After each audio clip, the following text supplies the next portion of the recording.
Hai guys, jadi ini dia tempat camping yang lagi hype banget yang ada di Bandara Meriah. Jangan takut nyasar ya kalau kesini karena udah ada penunjuk jalannya. Buat kalian yang bawa kendaraan roda 2 ataupun roda 4, di sini itu udah tersedia tempat parkir yang luas banget.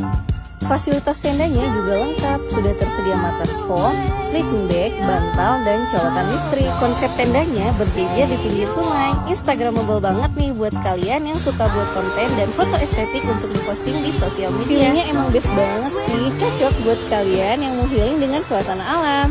Di sini juga tersedia kamar mandi, musola, dan kafe. Kafenya ini terbuka untuk umum ya. Nah, buat kalian yang mau tahu, di sini aku ambil paket 2 orang per tenda. Jadi untuk malamnya aku dapat 2 makan malam, 2 mineral water, 2 teh hangat, paket barbecue, ada sosis, nugget daging, kompor, dan grill pan-nya. Nah, suasana malamnya damai banget sih, bikin betah buat lama-lama menikmati momen bareng orang yang tersayang. Walaupun di pinggir sungai, tapi hawanya itu nggak dingin sama sekali loh. Di pagi hari, aku dapat 2 sarapan, 2 mineral water, dan 2 teh hangat. Nah, jadi sebelum pulang, aku sempetin untuk foto-foto dulu. Karena di setiap sudutnya ini estetik banget dan sayang banget untuk dilewatkan. Jadi buat kalian yang mau camping, jangan lupa datang ke Pentago Garden ya.